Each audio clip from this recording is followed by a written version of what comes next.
Over at BangTheBook.com, we are your one-stop shop for sports betting news and information. We've got a bunch of college basketball conference preview stuff for you over there that we've been rolling out over the last few days. All the major conferences coming your way, plus we've got some of the mid-major stuff as well. Daily NHL picks from Parker Michaels. My college football power ratings are posted for Week 11. Situational articles in the NBA and the NHL, working on college football here around the show today. We'll also have a college basketball situational piece for you later on this afternoon to go along with all the other stuff we cover, the NBA, the NFL, NASCAR, golf, soccer. The tennis season is finished here for this year, but that'll be coming back around soon. UFC as well. Plenty of stuff going on over at BangTheBook.com. Again, your one-stop shop for sports betting news and information. As you know, this and every edition of Bang the Book Radio, presented by our friends over at DSI Sportsbook. BTB and the number 200 is that promo code. 100% deposit match bonus for the sportsbook. 100% deposit match bonus for the live casino at BetDSI. It's only a game until you bet it. One guest on the program here today, good buddy of mine, one of our favorites here on the program. That is professional handicapper Kyle Hunter from HunterSportsPicks.com. Kyle, how's it going today, man? It's going well. Monday morning here, a lot going on, trying to keep track of a lot of different markets here this time of the year. And, we always say this here in November and December, it's a really busy period for people who work in this industry. And I will say also, as I look at the college football week for this week, I can't believe that we're this far into the season, Week 11. Yeah, it's crazy, isn't it? Week 11 of college football, and Week 11 starts on the same night that college basketball starts. It's also election night, which we're kind of in a midterm election here. If this was 2020 with the presidential election plus, college basketball and everything else, because I know you like to bet a lot of politics stuff as well. So would have been a very, very crazy busy day for you. Crazy busy anyway. It is Christmas Eve for you with the start of the college basketball season coming up. We'll get to that a little bit later on in the show, but we start in the NFL with Monday Night Football, the Cowboys and the Giants. We won't spend too much time on this, but it's a game I didn't mention at all last week on the show, so I want to make sure I get something out there for it here today. Dallas, 6.5 to a 7-point favorite, depending on where you look. Total on this game up in the 48 range. What do you think about this Monday Nighter to wrap up Week 9? Well, 72% of the tickets here on Dallas, 61% of the money on Dallas. So we see a little bit of sharp money here on the Giants. I will say it's important to note that sharp money plays have not done very well in the NFL here this week, and really this year in general in the NFL. It's a small sample size, so I don't think anybody should read too much into it. With the NFL, we're not seeing the amount of games that we are in something like college basketball or the NBA to where we can think that it's a big enough sample size to really mean something. But, we've seen some games where the line moved in a significant way and it didn't matter. Long term, you still want that to happen if you have that side. But short term, you don't know what it'll mean. In this game, I don't think that this is a terribly interesting game. It seems like we've said this just about every week. I'm trying to think when was the last really good Monday Night Football game. It seems like it's been a while. But if you're a Cowboys fan, if you're a Giants fan, then you're up for this game. If you're not, you're probably not too terribly excited about this game. Dallas obviously exposed the Giants secondary in that first game. I think Dallas will move the ball pretty easily again here. As far as the Giants, what are they going to do? I think Jones has been pretty good for them, considering the amount of crap that he took before the season. It almost has kind of made some people, including myself, root for him. Jones, I think, has been pretty good, and he has some decent pieces around him. The Giants are healthier now on offense than they were there for quite a while. Both of these teams come into this game fairly healthy. So, that's a good thing. It's nice to see most of the guys being able to play. I think if I were forced to take a side in this game, I would probably take Dallas, but I'm definitely not going to bet a side in this one. Well, and you do have a play on the total, so you can check that out over at HunterSportsPicks.com. But home teams in the NFL this week, 12-0. The only against the spread. The only home team that lost against the spread, Jacksonville, in their adopted home of London, a game that I was on in both the Super Contest and the Circa Million. Obviously, it's actually a neutral site game, but home teams 12-0 against the number here, and you wonder if the Giants buck that trend or if they wind up following that trend. And yeah, I'm kind of rooting for the Giants tonight. I don't have a play in tonight's game. I lean with the Giants, especially at 7. You can find a 7 flat or a 7 minus 113, minus 112, something like that. But I'm kind of hoping to see the home team sweep the board here this week and see if we have any sort of reaction to that in the market next week. Yeah, and I don't want to get too far on a soapbox here, but I do have to say I've seen a couple people here give some reasons why they like Dallas or why they like New York. Some people have the home teams are 12-0. Here we go again. We've got New York that's going to make it 13-0. And you have some other people saying, I'm going to take Dallas here because regression to the mean means this is a Dallas play, and I think that both of those are very flawed arguments. I think that if you say this game is bound to go toward Dallas because the first 12 went the other way, it doesn't make any difference. That means nothing to this.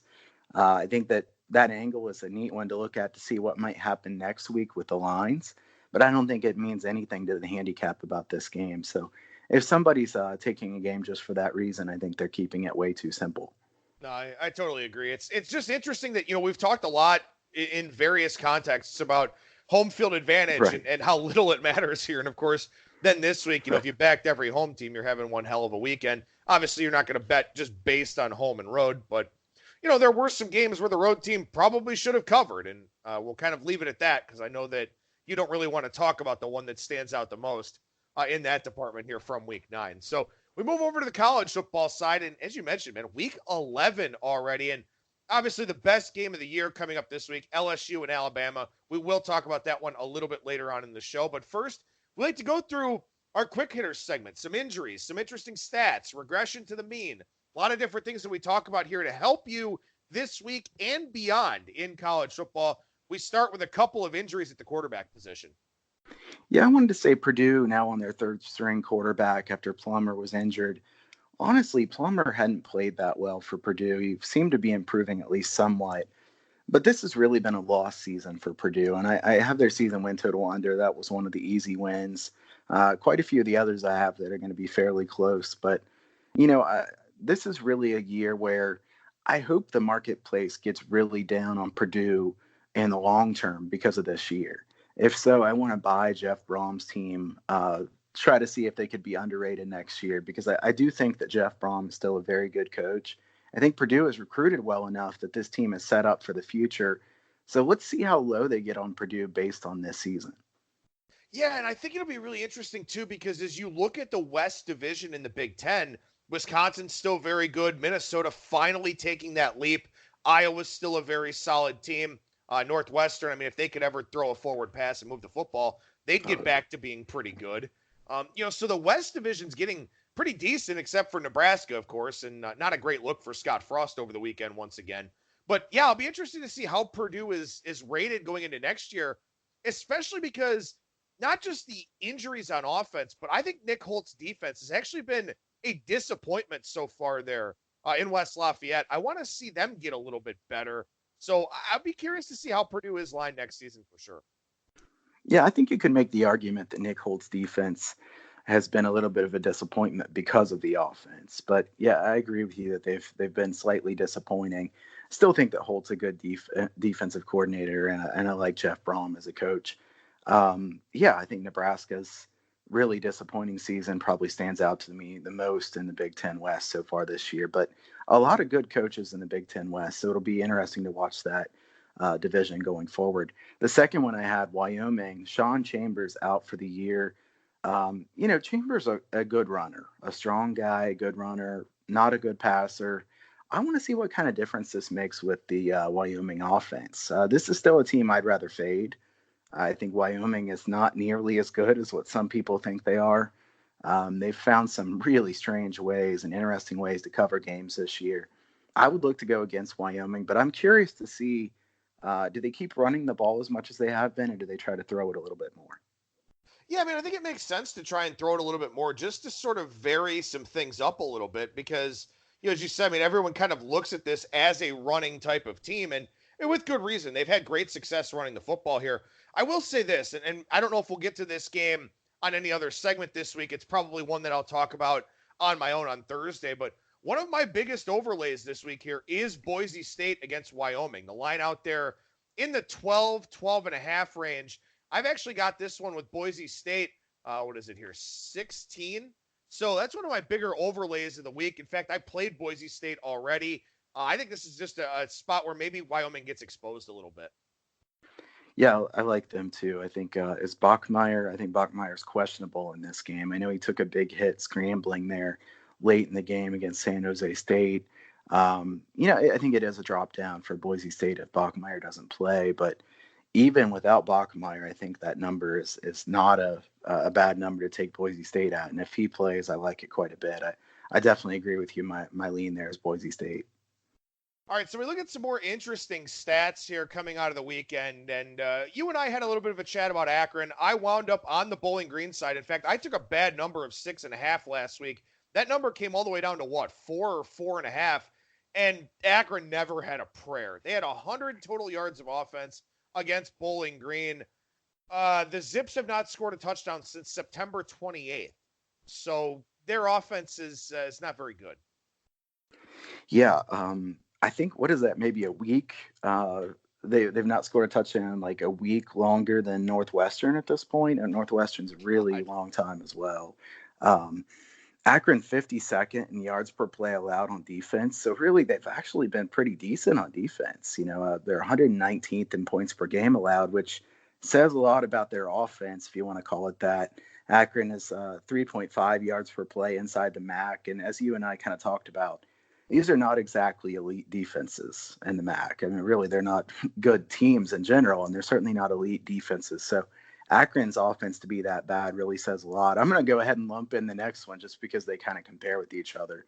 UMass. Now, we've had to talk about UMass a little bit more than I expected to talk about them this year, but let's be honest, it's a little bit fun to talk about just, the outliers, the extremes. UMass has allowed 172 plays of 10 yards or more defensively so far this year. That's 16 more than anybody else in the country. Liberty had over 500 yards of offense at halftime. This UMass defense is just unbelievably bad. Different people I've talked to have said, if you watch their game, you kind of just wonder, I mean, are they trying? Are they practicing? What's going on? Really strange. And I think it's still very interesting that they keep playing so fast. They're just losing by more by doing that. So I guess my question to you then is, which do you think is worse, the Akron offense or the UMass defense? Wow, that's a loaded question. I think I would have to say, I guess I would have to say the Akron offense. I mean, as you mentioned, this is an Akron team that's not playing great defenses. I mean, at least UMass has played a couple of offenses that are okay. On the other hand, I mean, Coastal Carolina, Liberty, teams have rolled up on this UMass defense. But hey, UMass beat Akron 37-26. So I guess I would have to say Akron's offense as a result. But I will say this, the UMass defense, which you mentioned here, UMass plays Army this week. Army has been favored 10 times by 30 or more points dating back to 1989. This is the first time they've been favored by 30 or more against an FBS team. And I guess I don't know if you want to call UMass an FBS team because they're power rated lower than so many FCS teams. But the other 9 teams, or the other 10 teams, I guess, the other 10 games, Army's been favored by 30 or more. Harvard twice, Yale, VMI, Fordham, Morgan State 3 times, and Lafayette twice. Not Louisiana Lafayette, but Lafayette twice. So UMass is in some esteemed company there this week. Yeah, quite the company, definitely there. I have to say that I think I probably agree with you that Akron's offense is even a little bit worse than UMass's defense. But I have to say, when you're trying to decide which is worse of the two of those, it's I don't really think there's any great comparison to be made just because they're just so terrible on each end of the spectrum. And I would say that, with doing PRs, it's hard to rate these teams low enough. Akron and UMass, and what are you supposed to do every time you see the game and you think maybe this isn't enough? I definitely don't want to bet Akron or UMass, but the lines at this point, what do you do with them? I feel like if you don't play a total or take the other side, you just can't back these two teams. Akron can't score a point. UMass is going to give up over 60 points to teams like Coastal Carolina. So what are you going to do there? These teams are really, really bad. I will say this. If Ohio State played UMass on a neutral field, my line is Ohio State minus 71.5. And who would you take?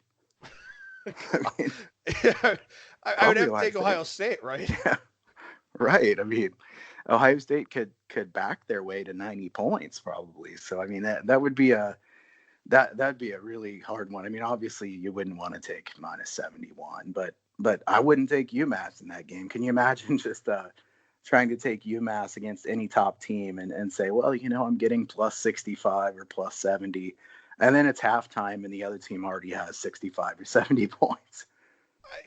I don't know what I would do. I mean, because when you think about it, how many possessions is that game actually going to have? I mean, does Ohio State try to get 100 points? I mean, why not, right? If you can, why not try to do it? I mean, who cares if you embarrass UMass? UMass does enough embarrassing of themselves week in and week out anyway. So obviously we're not going to get that game, but it would certainly be pretty interesting to find out. One quick note here, Akron and Northwestern tied for the most turnovers on downs in the country with 13. Both of them are 5 for 18 on third down, which again explains what you said about Akron and why they've allowed so many points while the defense has actually played halfway decent. They've turned it over on downs 13 times, presumably in their own territory, probably for at least half of those. Yeah, I think you meant fourth down, that 5 for 18 on fourth down. So, oh yeah, my bad. Yeah, I was, but I mean, you turn it over that many times, and it's no surprise that the other team is Northwestern. I didn't really put anything of Northwestern's in this week's notes, but we've talked about them just about every week, and their offense wasn't any better this past weekend, so we'll just kind of leave it at that as far as Northwestern. But these teams, there's some pretty extreme examples here this year of really weak defenses, really weak offenses, and in general, just very bad teams. It's been a long time. I don't really remember anything like this as far as the extremes. So it's interesting to talk about. The next one I was going to say was Memphis. Memphis with a nice win there last weekend. What a game that was, just kind of watching them go back and forth, just scoring at will. Memphis with 13 kickoff returns of 30 yards or more this year. That's really quite the weapon. There's quite a few teams here, several, at least 10, I think, with 0 so far this year of 30 yards or more as far as kickoff returns. Now, I get that there's a decent amount of teams that aren't even really trying to return kicks very far, but Memphis has some really fast players. The athleticism they have on that team has really impressed me a lot this year. The defense isn't quite as good as I was hoping they would be this year for Memphis, but I think Memphis is a really fun team to watch, and I think they're a well-coached team. Yeah, that's kind of scary. And again, I mean, this is something that we have such a hard time quantifying from a power rating standpoint, but we've got to figure out a better solution. Maybe you already do something with this, and you are much smarter and sharper than I am, but a better way to incorporate special teams into the equation, because that is a big deal. You've already got a Memphis team averaging 7.2 yards per play, and then they're getting these big kick returns as well. And it's also kind of funny. You look at Memphis and the fact that they're 7th in the country in yards per play. They're 20th in yards per game.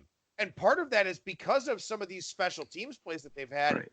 And some of it also because, like the game against Navy where they had the football for such a short period of time. I think this Memphis team, we may even underrate their offense a little bit. Yeah, I think Memphis is really, really good. They have the speed and athleticism, like I said, to just break any play. I think Memphis is a dangerous team. I don't love their quarterback. I think that, the pieces around him are better than what he is. I think that Memphis, though, is a well-coached team and a team that could be a very dangerous matchup for someone in a bowl game. So let's see how Memphis does the rest of the way. I've got Memphis over 9.5 season wins. So hopefully Memphis does get to a really good bowl game here as we move forward. But Illinois, the other team I was going to talk about, 5-4 so far this year. Minus 0.50 yards per play. They're plus 12 in turnover margin. They've recovered 15 out of 20 fumbles from their opponents. So Illinois is having a nice season compared to what everybody thought. Illinois is not as good as their record, though. And I think that that's something to keep in mind here as we go forward. How about this? Illinois, not just plus 12 in turnover margin, they're plus 11 in turnover margin in their 6 conference games. Wow. 16 takeaways, 5 giveaways for them. They've picked up 12 fumbles in conference play. So they've definitely been a very lucky benefactor. And, maybe this doesn't formulate into anything that you can do during the regular season, but Illinois at 5-4, chance to get to a bowl game, good opportunity to fade them probably in the bowl, looking for that turnover luck to regress some. Yeah, I think so as well. I think that Illinois could be a team that, maybe they get into a bowl game where they're favored. Maybe you can take the underdog plus the points against an Illinois team that I still don't think is very good. And they've kind of taken advantage of some teams not being as good as what they thought they would be against them. And then obviously that win against Wisconsin, which was really pretty stunning. But Illinois is not as good as what some people think they are, and I think they were tied 10-10 or something like that against Rutgers at halftime this past week, and then obviously they ended up beating them down in the second half. All right, before we get into our regression stats, one game that did kind of stand out to me a little bit because I did actually have this one on the Golden Nugget card: Western Kentucky and Florida Atlantic. And again, box score study, very, very important. Western Kentucky -4 in turnover margin in that game. I'm sure that there were others. I can't think of any off the top of my head, but I know that was one that stood out with one of those -4 turnover gaps. So, Florida Atlantic, maybe a little bit of a misleading win. Western Kentucky, who's been so good defensively this year, maybe a little bit of a misleading loss for them. In fact, I don't know about you, but in my power ratings here, I've got Western Kentucky favored on the road at Arkansas. Not to say I'm going to take it here. Arkansas is -2.5 favorite in the market. But I do have Western Kentucky a road favorite in that game. Yeah, if Arkansas -1, and I don't want to bet Arkansas. So I don't want to bet that game in general. I think that's a pretty easy one to just pass up. I've watched Arkansas some, and I have to say that's one of the weakest SEC teams you'll ever see. I mean, I know there's been some really bad Vanderbilt teams, but Arkansas is a very bad team this year.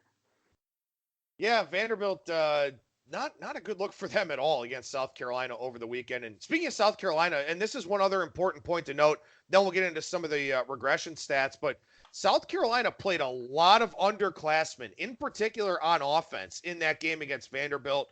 I know Shi Smith was out. Brian Edwards was very good. He's been banged up at times. Obviously, they're still playing Ryan Helinski, but this is that time of the year, too, where, teams that are maybe sitting there at 3-5 or maybe aren't going to make a bowl game. I think there are already 9 teams that have 7 losses, Northwestern and Tulsa among them. It's that time of the year where some of these teams may start that youth movement here a little bit, start playing some of those underclassmen, and maybe even in some cases make a change at quarterback.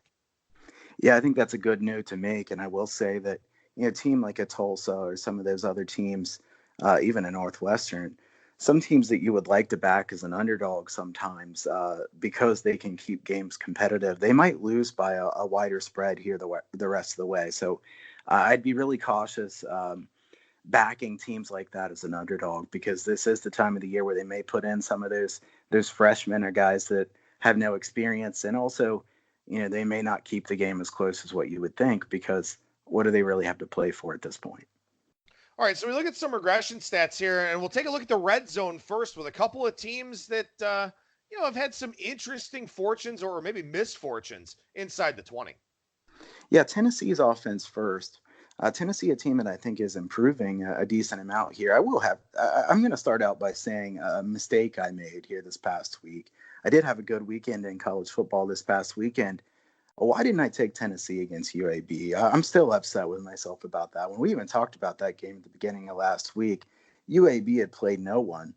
Tennessee, too good for a team like UAB. Tennessee, 14 touchdowns and 32 trips into the red zone, only 43.8% red zone touchdowns, which is 126th in the country.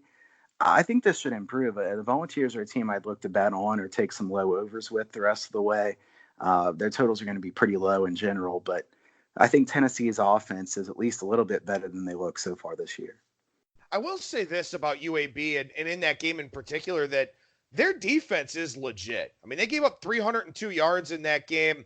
Tennessee running 66 offensive plays. So, about 4.8, 4.9 yards per play allowed for that UAB Not defense. bad. That defense is legit. It was the offense that did nothing. Plus, they were -3 in turnover margin. They had the 3 picks from the quarterback Johnston, 1 fumble. So UAB, it does look like it was one of those spots where they stepped up in class and they failed miserably. Maybe not so much. Maybe you want to look to back UAB here the rest of the way in Conference USA play, because that defense is legit and the offense did hurt itself with those 4 turnovers. Yeah, I think that's a fair point too. And Bill Clark's such a good coach that you hate to go against him Great late coach. in the season. So I think that I think that's a good point. Tennessee with a big win.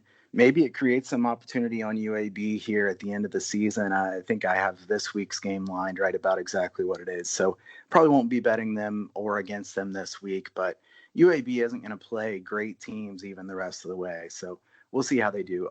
BYU's offense, 34 trips in the red zone, only 25 scores at all, and 16 touchdowns.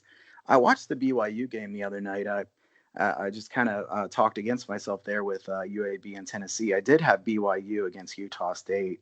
Really liked what I saw from BYU in that game. That was a comfortable winner. And I have to say that I think that what we talked about last week is probably a really, really strong point to keep in mind here the rest of the year. Utah State is not being well coached right now. I've not been impressed at all with the mistakes that they're making, with how good that team was last year. I know they lost a lot of players from their offense, but their defense was just chewed up by this BYU offense. I mean, I think they had over 600 yards of offense. So BYU was just moving the ball at will. I think that BYU's more innovative offense this year has been nice to see as compared to past years. Grimes has done a good job for them at BYU. I think that BYU's offense is going to continue to put up better numbers.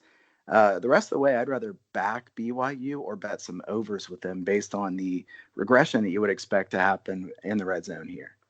Yeah, it's always interesting when you get games like that because everyone was starting to sour on Utah State anyway. That line moved against Utah State last week. Great grab by you. Nice pick there with the easy winner. And then this week, Utah State opened a 2.5-point dog at Fresno State. Now they're a 4-point dog. So money coming in against the Aggies again. But it is one of those situations where people may dismiss what BYU did and say, well, Utah State just sucks this year. Maybe that's the case, but also BYU looked really good. And I thought, I had BYU in the Nugget against South Florida.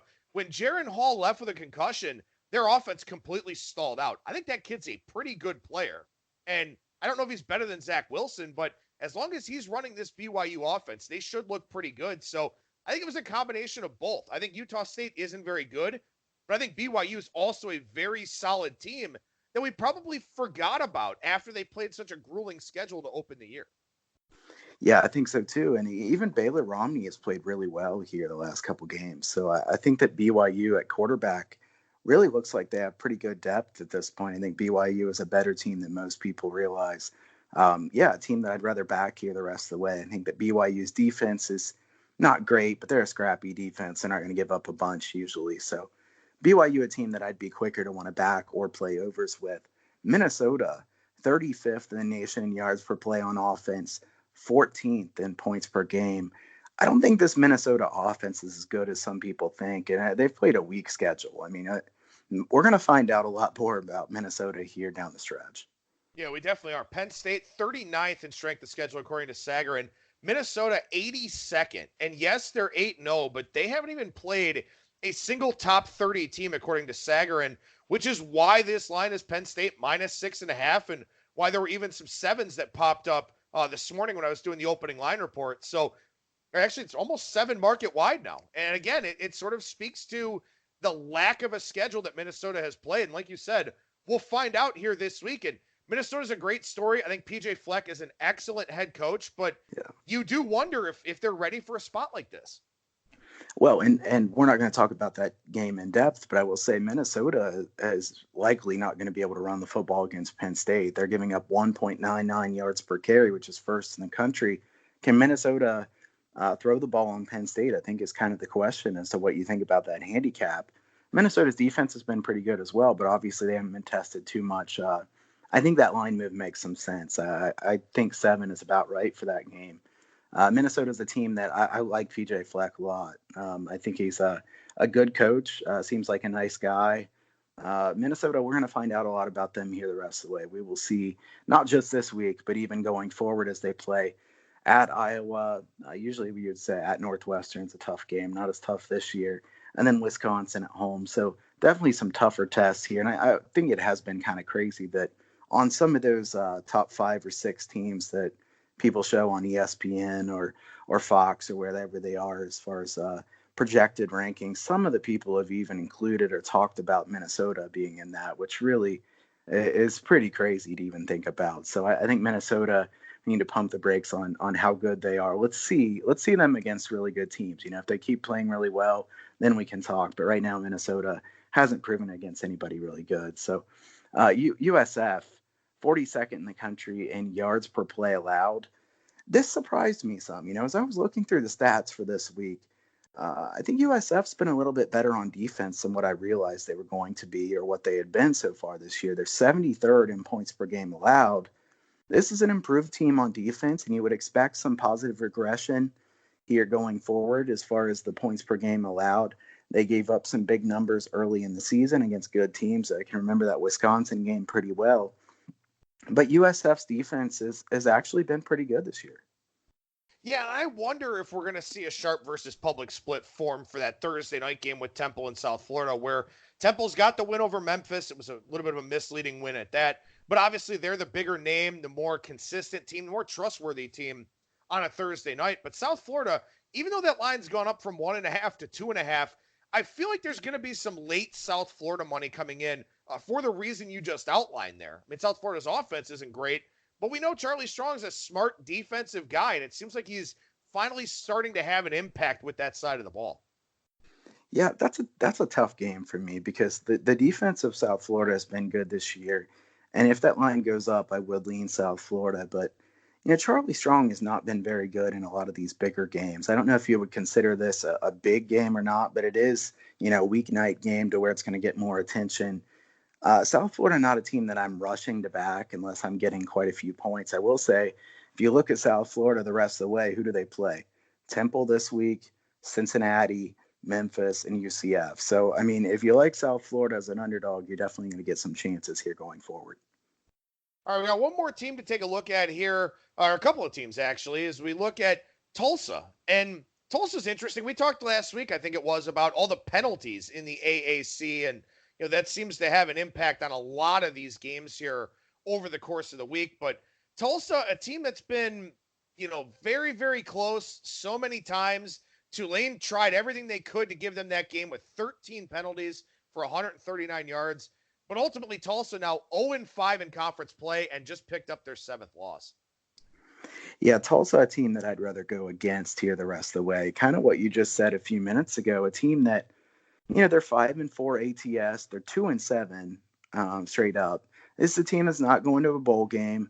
This is a Tulsa team that has really been fairly competitive, but Tulsa, a team I wouldn't want to back here the rest of the way. And as you look at this number, Tulsa's defense is 101st in yards per play allowed. They're 30th in third down percentage allowed. It doesn't make any sense to me that a team that is that bad defensively would be that good against the opponents on third down. So maybe some overs the rest of the way. I know Tulsa's offense isn't very good. Maybe you could even argue that they're 30th in third down percentage allowed is helped by the fact that, the other team's getting so many penalties on them that they've had third and long. I think you've been totally right to say that these AAC games have far more penalties than the average game. Yeah, they really do. And as you look at Tulsa's remaining games, UCF, obviously that's not probably going to go very well for them here this week. Houston, who is much, much better than I thought. I've got to give Houston a ton of credit. They were one of the biggest upgrades this week in my power ratings after another strong showing from them. And then that finale against East Carolina, that's a game where if that total's not in the 74 to 75 range, I'd be looking over because that's one of those pad your stats to end the season kind of games. It is, and also would be a game I'd be looking to bet East Carolina if the price was good enough because East Carolina has certainly improved. They impressed me quite a bit the other day against Cincinnati. I didn't expect that kind of offensive output in a game against the Bearcats defense that is certainly one of the better ones in that conference. So did you impressive see that box game score? I don't remember exactly what that box score looked like. East Carolina 638 to 462 yard edge, 35 to 19 in first downs, and somehow they lost the game. Yeah, that's difficult to do. They were able to do it. What was there? A pick six, I believe. There had to be some other shenanigans going on in that game for that to work, obviously. But I do think that East Carolina is a team that's well coached. I think that East Carolina will get better in subsequent seasons. And that's a team that I think maybe could be a decent one to back here late in the season. Now, you could say that they fit the the thing with what we said earlier, that they're probably not going to make a bowl game. But, East Carolina in those last couple games, did East Carolina really have high hopes for this season? I doubt it. I don't think that that's a team that thought they were going to win 7 or 8 games this year. So East Carolina, a team that I wouldn't mind backing there against UConn or Tulsa in the last couple games. Good job so far by Mike Houston. I think a lot of people really love that hire, and he's been very good. And keep that in mind here, too, late in the year. These first-year head coaches that are starting to mold an identity for these teams, probably teams that you want to back, whether they have bold aspirations or not. Their coaches are still going to be working forward with their players, with the underclassmen in particular, and East Carolina, an example of that.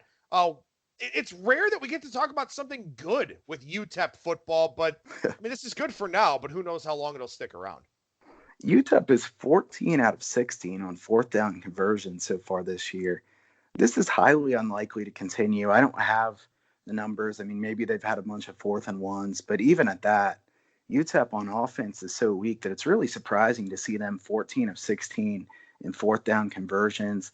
I know that UTEP in general is a team that I've wanted to stay away from, either betting on or against. They're 2-6 ATS so far this year, even though they're 14 for 16 on fourth down, which says quite a bit. How about Coastal Carolina? They're 14 for 15 on third down, and they are in a bad spot this week. I know Louisiana has to travel out to Myrtle Beach, but Coastal coming off that game last week, playing on a short week, that's a really interesting Thursday night game between Louisiana and Coastal. Coastal went for 2 at the end of that game, right? Yeah. Yep. Yeah. Okay. That was quite the game there. I agree with you that's a very interesting spot. We'll see what the market thinks of that one going forward. But Coastal makes a little bit more sense to me that they'd be good on fourth down than UTEP, because Coastal running the type of offense that they do would likely have quite a few 4th and shorts. All right, so we talked about a lot of different games as we went throughout the show, which actually is a good thing because we've got MACtion here on Tuesday and Wednesday, and obviously we want to touch on this with this being our first segment of the week, and with the Tuesday and Wednesday games, the short turnaround, all that. But man, as I look up and down the MAC, I have no idea what the hell I'm going to get from any of these teams week in and week out. Yeah, me either. One of the things I was going to say here as we talk about these games, so. If we look at these lines, they're basically the same. Each of these with the home teams favored by 7, 7.5. They're in a couple of cases, but I will say, how can you lay too many points with a MAC team right now? To me, that's very difficult because these games are so unpredictable. I don't want to lay 7 points. I'm not really excited to take the other side in some of these games either. But with some of the ridiculous variance we've seen inside the MAC, I just think it'd be hard to lay too many points. I think so too. And look, I don't even have any of these games at 7. I've got Kent State, Toledo at 6, Ball State, Western Michigan at 5.5, Miami of Ohio and Ohio at 9.5. Ohio is playing a little bit better here of late, and that's the one that moved up from 6.5 to 7. So I do agree with that line move. I kind of like Kent State a little bit. I kind of like Ball State a little bit, but again, you're talking about these Tuesday night games where, the Tuesday games are going to be overshadowed by college basketball, in particular with the 2 huge matchups we've got, with 4 of the Blue Bloods that we'll talk about here, just touch on a little bit later in the show. And then the Wednesday kind of standalone game, Miami of Ohio might be a little bit better than what they were early in the season. But, I think it's going to be interesting to see what happens with these lines where you're going to have a lot of people that don't pay much attention to the MAC playing them just because they're there, and probably people playing overs, romanticizing, the roots of MACtion back in 2010, where, you'd have 60 to 60 types of games. Yeah. I guess if we talk about individually slightly here, I would say that Kent and Toledo, I have 6.5 on this one. If I had to play this one, I'd take Kent. I'm not excited about that. I don't trust Kent State's defense. I think that their offense has been quite a bit better here. They're an improved team from a couple years ago. This was not an easy job at Kent State. I think that they're a little bit better, but I don't trust them that much. Though I will say, I think it says a lot about the fact that Toledo is only laying this many points against Kent State, because I can only imagine what this line would have been at the beginning of the season. So it says a lot about how bad Toledo's been. I would lean to the over in that game. We'll see what kind of number we get there. But, The other game on that same night there, I guess that's Tuesday night. So tomorrow night, Ball State, Western Michigan.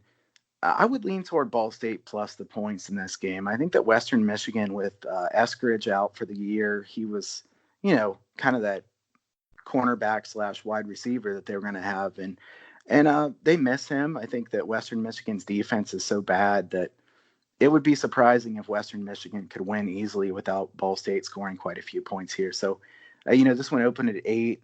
Ball State's gotten 75% of the money so far. Certainly some sharp players that have already liked Ball State, and I can't really blame them there. Yeah, you look at last year's game between Toledo and Kent State. That was at Kent State, and Toledo was a 13.5-point favorite in that game. So that just speaks to the adjustment here based on the fact that Toledo hasn't been great. Kent State's actually been fairly decent here too. But something that is really interesting about these MACtion games here, and I don't know what we can necessarily do with this from a betting standpoint, but Ohio and Miami of Ohio tied atop the East at 3-1. Ball State is leading the West at 3-1. Western Michigan is 3-2. Central Michigan 4-2. They've been quite good there under first-year head coach Jim McElwain. These weeknight games could decide what happens with the MAC championship game in Detroit coming up here December, whatever it is. So there's also that. I mean, these teams are vying for some of these spots in this conference championship game. So there's a lot on the line in these spotlight games, and you would think that the teams that have been there, done that, would kind of step up at this time of the year, but I just haven't seen enough consistency from most of them to really believe in that. Yeah, I agree with you on that. I do think that, like you said, as far as your numbers, my numbers are higher than this on Ohio. I think Ohio is kind of rounding into form a little bit. That's a well-coached team. Miami's a better defense than most teams are in the MAC, but they don't have the offense to match Ohio with Nathan Rourke. I would say that, if I were going to lay the points there, 6.5 with the extra juice, or a 7 that's, plus 100 or minus 105, I would probably lean toward Ohio in that one. These are not great games. Like you said, it's kind of good that we talked about some of the other games as we went, because these are not wonderful MAC games, and maybe we get some kind of crazy MACtion game. Some of these games could end up that way. It wouldn't be stunning if Ball State and Western Michigan or Kent and Toledo ended up in one of those wild back and forth games that's really high scoring. But you kind of wonder if anybody's going to care too much about it, or if it would get as much run as it would have in the past based on those college basketball games that night.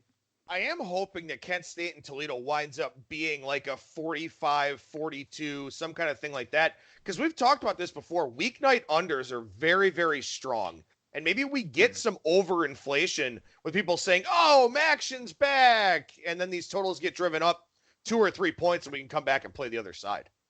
Yeah, I think that's a good point, too. If we get those Tuesday night games to be a little higher, Miami of Ohio and Ohio is a game that will be played at a slow pace. Ohio is not good at defense. It surprises me that they've been so bad on defense this year. But I would think that game would be a little bit lower scoring just based on the tempo it's played at and based on the Miami defense. All right, so game 167, 168. I'm going to talk about this game with everybody on the show because obviously, this is just a massive college football game.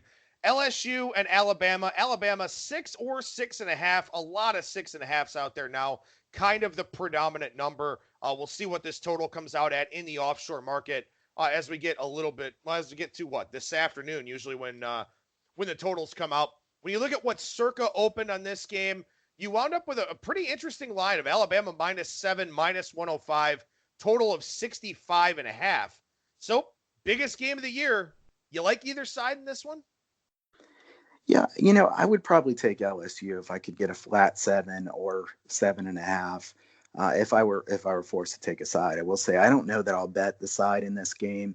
I think that Tua is the big question mark here, and everybody knows that. But it's not so much if he plays or if he doesn't play. It's what kind of percentage is he going to be at if he plays. If he were full strength, this line would be higher. There's no doubt about that. But LSU has been very good this year. Burrow has been a tremendous fit for this offense. The LSU defense, not quite as good as they've been in the past.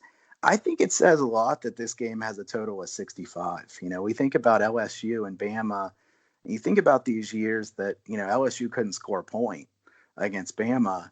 And now here we've got a total set this high. And Bama's defense has been maybe slightly disappointing. I think you could argue that that's at least partially because they've been winning by so much.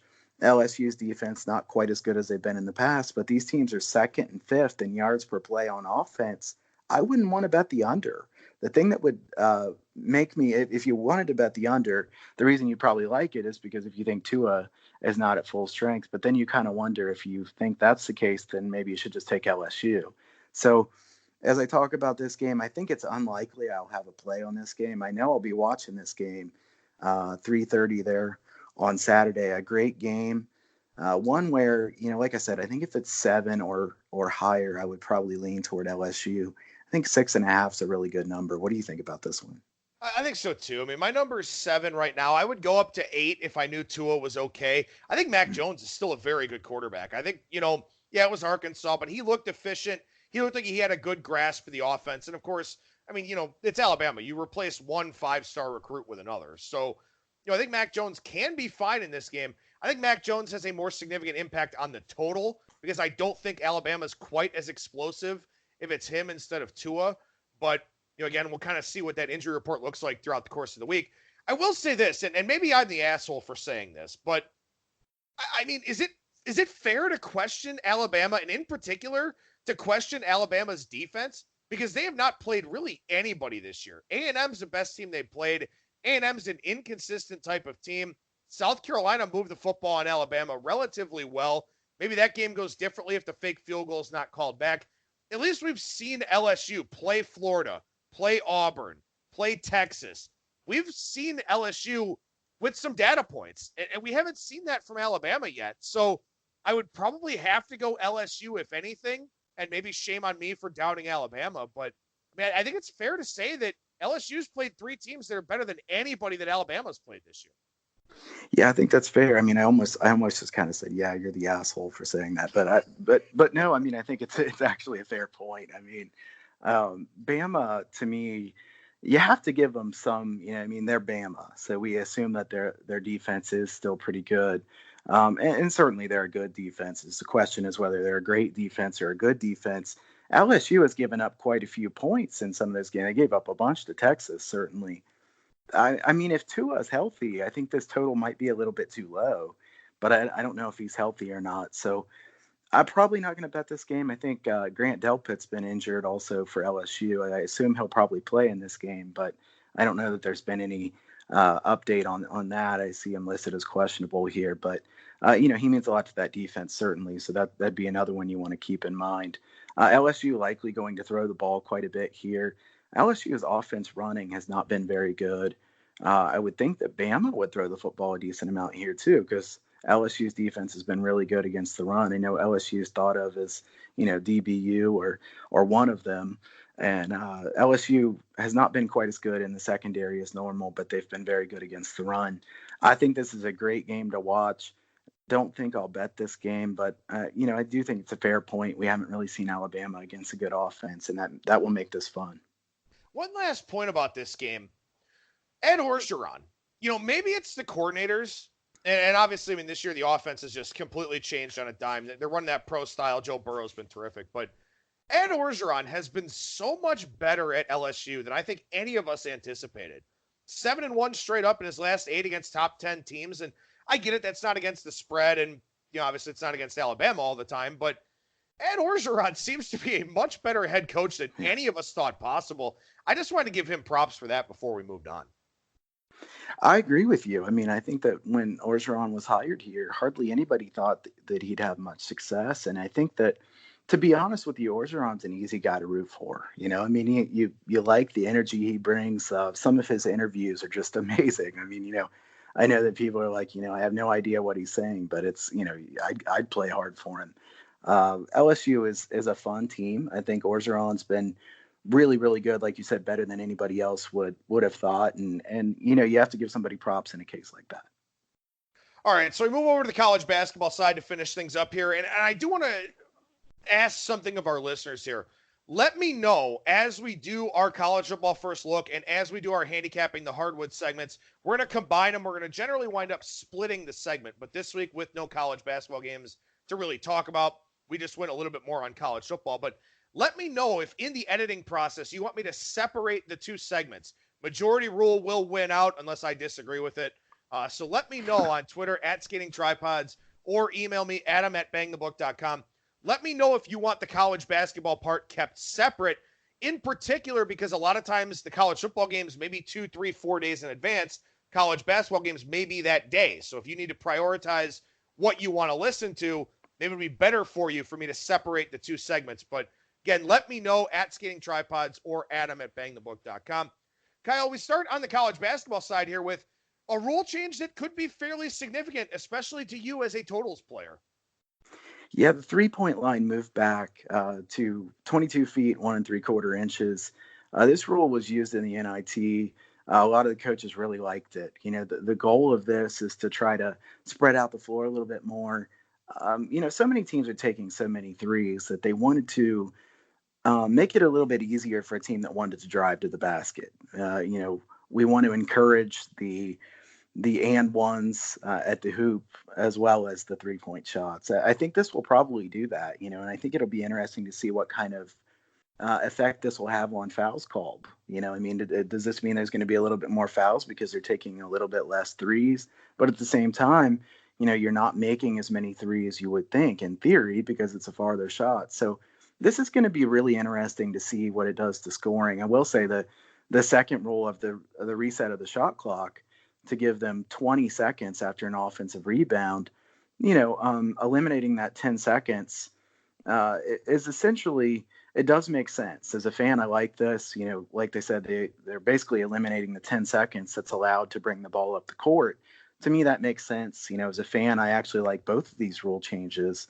The question is, what's this going to do to scoring? And, as a totals guy, probably 90%, 80 to 90% of my plays are going to be totals. This is difficult because I remember a few years ago, I had a difficult time with quantifying exactly what the rule changes would mean when it went from 35 to 30 seconds. And then when they started saying, we're going to, emphasize calling this foul more, things like that. It's hard to quantify exactly what it will mean. To me, you would kind of think that obviously the reset of the shot clock means more scoring because you can't run as much time off. 3-point line being moved back. What does this do to the scoring overall?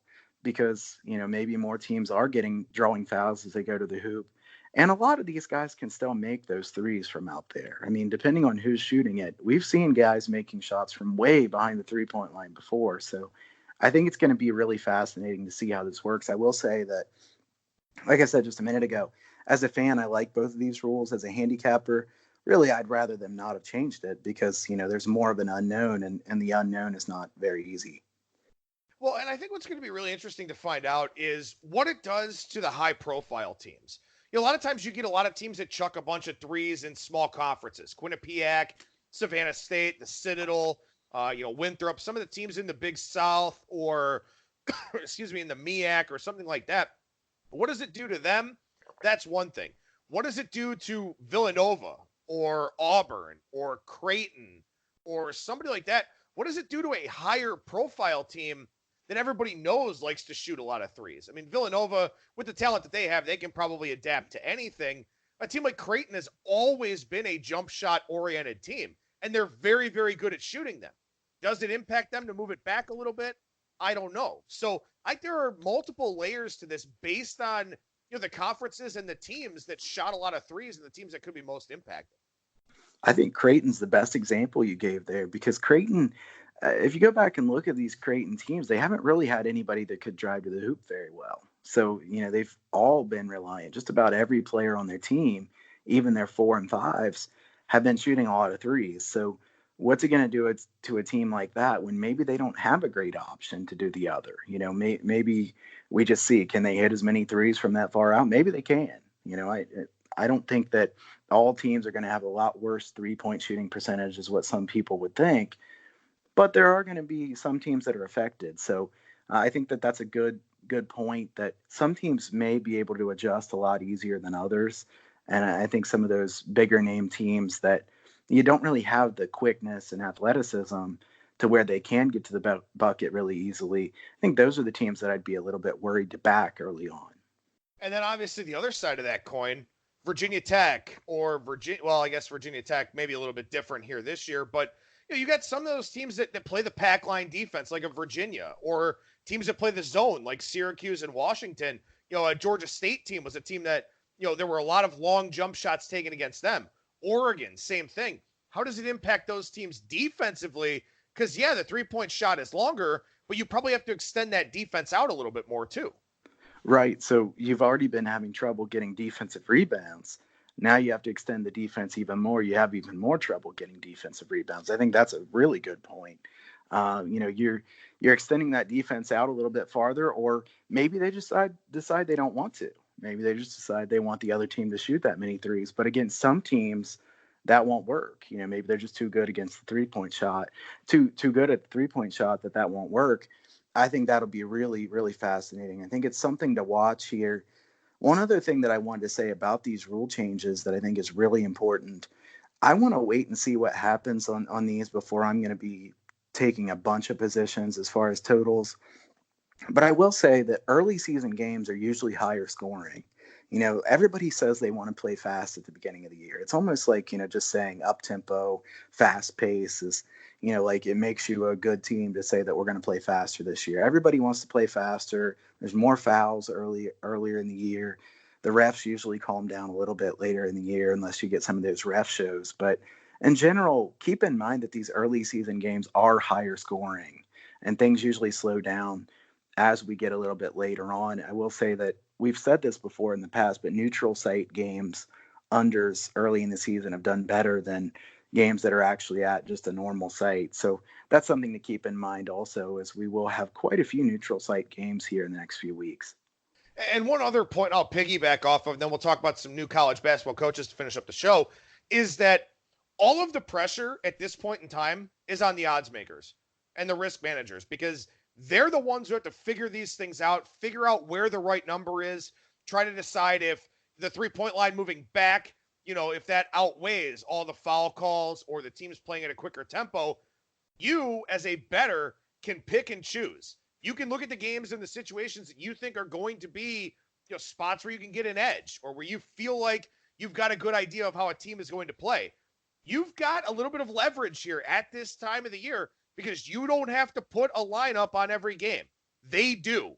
Use that to your advantage.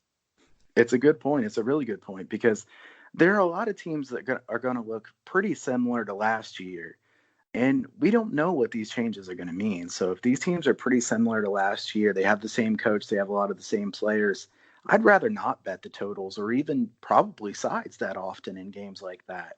I think that's where, like Adam just said there, that's hard for the bookmakers. What do we do with this?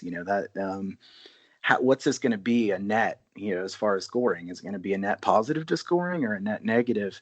We'll see over time. Like I said, I don't think the first couple of weeks of the season are a very fair time to try to compare. If you compare last season's scoring in conference play to non-conference here, it's just not going to work. So we'll see as we go forward, but I think that's a really good point that you should pick your spots carefully. I guess real quick before we talk about the new head coaches, because we don't have new head coaches here. Kansas and Duke a 2-point favorite. Michigan State and Kentucky. Michigan State a 2.5-point favorite. We will talk a lot of under the radar type stuff as the season goes along, but with these being the only lines currently posted for Tuesday, any leans, any inkling on the two marquee games on Tuesday night? I think that both of these games are games that I will pass on. So as far as if I have any kind of lean at all, I think that probably nothing will make my card, like I said. But if you're looking at these games, probably going against Kansas is the way that I would lean the most of any of these. Kansas has a lot of question marks based on, the everything that's going on with their program. I don't know the best way to say it, but I'll say that Duke, I think, has a few less question marks than does Kansas.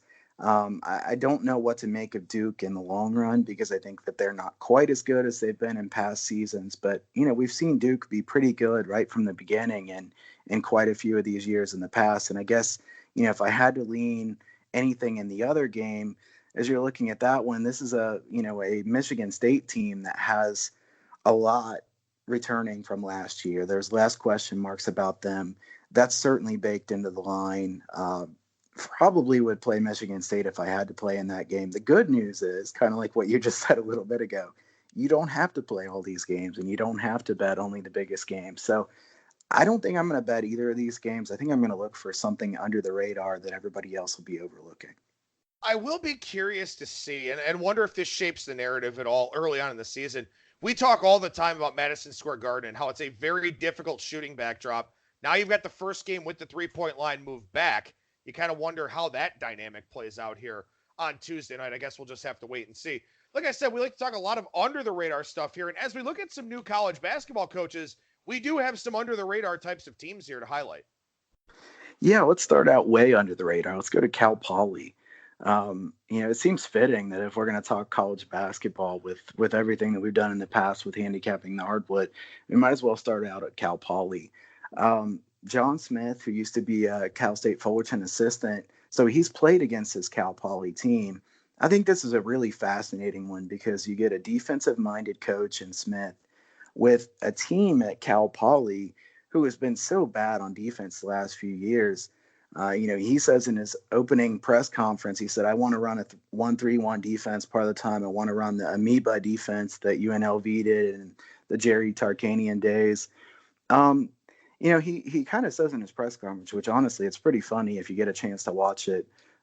You probably should because, Joe Calero was the previous coach there, and John Smith says some positive things about Calero and then goes on into saying, we're not going to play defense like they did under that previous coach. And basically, it's pretty clear that he's saying that we're going to try a lot harder on defense. We're going to be a lot different team than we were under him, and then kind of catches himself and says, I like him. I know they were doing a good job, that type of thing. But, the advantage is he knows the strengths and weaknesses of these players since he already coached against them at Fullerton. I think it'll be interesting to see what kind of tempo they play at, but I would expect Cal Poly to be better on defense. And this is a pretty significant change from what they had last year. Speaking of significant changes, Lipscomb. This is one that people should definitely pay attention to, especially because while they're under the radar in the A-Sun, they played some pretty significant non-conference games last year. Yeah, Lipscomb was really good, and I think Casey Alexander is a really good coach, and obviously we'll talk about him in the future as well based on the position he got now. But Lenny Acuff, the new coach there, has been at Alabama Huntsville and has been very successful the last 23 years. Much slower tempo. I would think that unders would have some value here early in the season. Lipscomb's a team that I will look to play some unders with if we see numbers that haven't been adjusted enough. Casey Alexander going to Belmont, by the way, so that'll definitely be one that we touch on here as we go throughout the year. We love talking about the Fun Belt, man. No matter how we do it, we love to talk about it, whether it's football or basketball. And Troy has a new head coach. Yeah, Scott Cross, who was at UT Arlington for a long time. This is a guy, how did he get fired from UT Arlington? It doesn't make any sense to me. I thought that was a really confusing move when he was fired. I really like this hire. I think they're going to play at a faster pace. I know they're going to play at a faster pace. I think this team will likely be better, at least by late in the season. Troy, a team that I'd look to back later in the season, a team that I'd look to bet some overs with if the number is low enough here in the early going. All right, let's go to the MAC then as we stay under the radar. And a former Ohio State assistant now back at his alma mater where he played college basketball and had his first coaching job as an assistant. Yeah, Jeff Bowles, I think, should be a really good fit here at Ohio. I think Ohio has been a little bit disappointing the last few years. If you think back, Ohio was very good in the MAC in past. They've been way down. They haven't been efficient at all on offense. Their offenses have been really poor. Their defense wasn't too much better. Bowles is known for very good defenses. I think that they will play at a slower tempo as well. I think OU could be a good under team, especially early on, based on the fact that they will play much slower than they have in the past. And I don't think they'll be that great at offense, but I think they'll be even better on defense than they've been in the past. And as a long-term thought, Ohio's a team I'd like to bet on later in MAC play. I think that Bowles will do a good job with this team. Maybe they lose some games in the early going, and we find some value to bet on them later in the season. But long-term, I think this is a very good hire for the Bobcats. One more on your list, and then I'll throw one more at you to finish up the show. As we go out to the Pac-12 with Cal, what's going on with them? Well, Cal, I mean, we can remember, which, first of all, we can dump on the Pac-12, in college football or college basketball. They've been so bad. Mark Fox, who didn't coach last year, used to be at Georgia, Nevada. I have a feeling that he's going to slow the tempo down in a big way here at Cal. Try to win with defense. He has almost nothing to work with here at Cal. As bad as the Pac-12 is, Cal just does not have the talent even that some of the other teams in the Pac-12 had.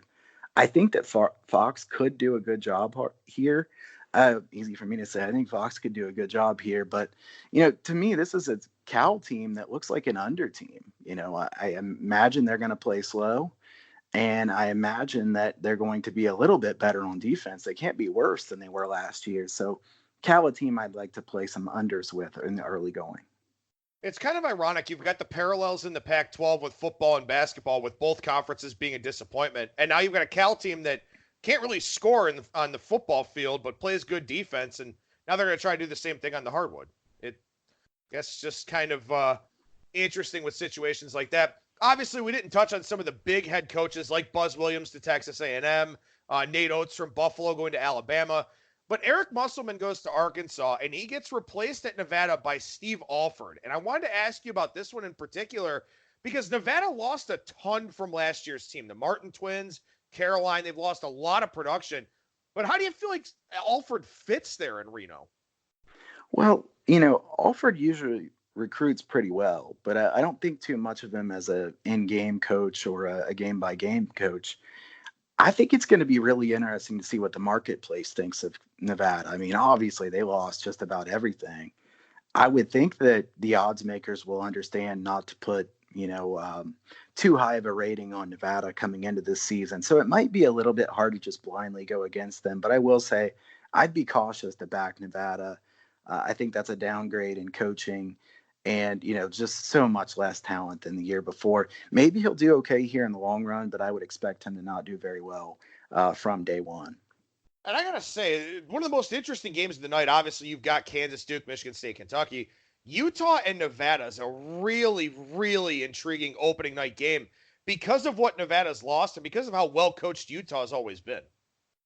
Yeah, very good. I think Utah is a really well coached team.